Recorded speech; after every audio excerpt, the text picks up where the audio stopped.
یہ شمشاد کی لکڑی کا ایک صندوق تھا جو حضرت آدم علیہ السلام پر نازل ہوا تھا۔ یہ آپ کی آخری زندگی تک آپ کے پاس ہی رہا، پھر بطور میراث یکے دیگر بعد آپ کی اولاد کو ملتا رہا،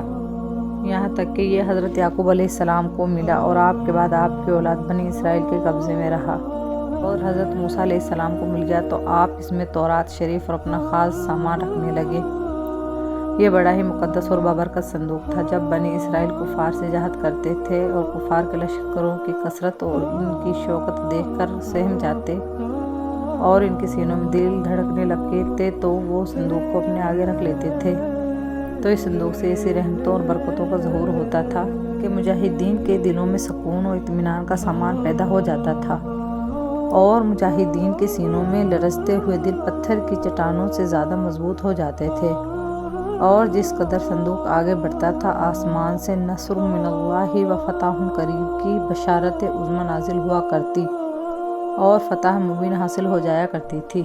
بنی اسرائیل میں جب کوئی اختلاف پیدا ہوتا تھا تو لوگ اس صندوق سے فیصلے کراتے تھے۔ صندوق سے فیصلہ کی آواز اور فتح کی بشارت سنی جاتی تھی۔ بنی اسرائیل اس صندوق کو اپنے آگے رکھ کر اور اس کو وسیلہ بنا کر دعائیں مانگتے تھے تو ان کی دعائیں قبول ہوتی تھیں اور مصیبتیں، وبائیں، آفتیں ٹل جایا کرتی تھیں۔ الغرض یہ صندوق بنی اسرائیل کے لیے تابوت سکینہ، برکت و رحمت کا خزینہ اور نصرت خداوندی کے نزول کا نہایت مقدس اور بہترین ذریعہ تھا۔ مگر جب بنی اسرائیل طرح طرح کے گناہوں میں ملوث ہو کر ان لوگوں میں بہت سے گناہ حد سے بڑھ گئے تو ان کی بدعمالیوں کی منحوست سے ان پر خدا کا یہ عذاب نازل ہو گیا کہ قوم عمالقہ کے کفار نے ایک لشکر جرار کے ساتھ ان لوگوں پر حملہ کر دیا۔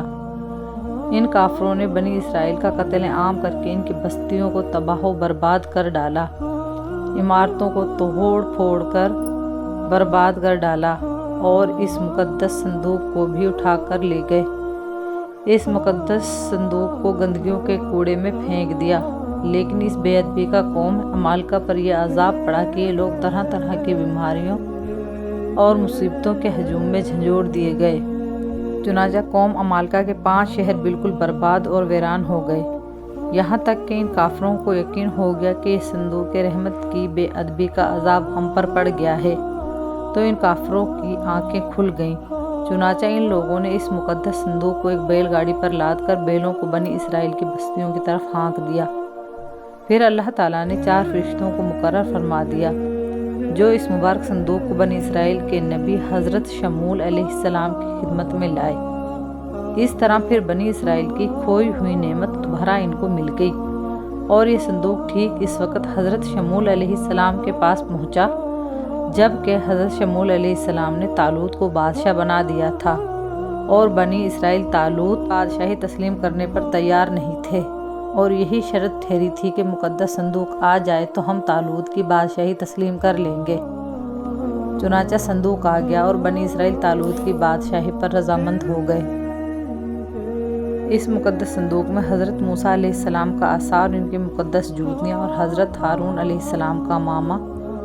حضرت سلیمان علیہ السلام کی انگوٹھی، تورات کی تختیوں کے چند ٹکڑے، کچھ من سلوا، اس کے علاوہ انبیاء کرام کی صورتوں کی حلیے وغیرہ سب سامان تھے۔ قرآن مجید میں اللہ تعالیٰ نے سورہ بقرہ میں اس مقدس صندوق کا تذکرہ فرماتے ہوئے ارشاد فرمایا کہ اور ان سے ان کے نبی نے فرمایا، اس کی بادشاہی کی نشانی یہ ہے کہ آئے تمہارے پاس تابوت جس میں تمہارے رب کی طرف سے دلوں کا چین ہے اور کچھ بچی ہوئی چیزیں ہیں، معزز موسیٰ، معزز ہارون کے ترکہ کی، اٹھاتے لائیں گے اسے فرشتے، بے شک اس میں بڑی نشانی ہے تمہارے لیے اگر ایمان رکھتے ہو۔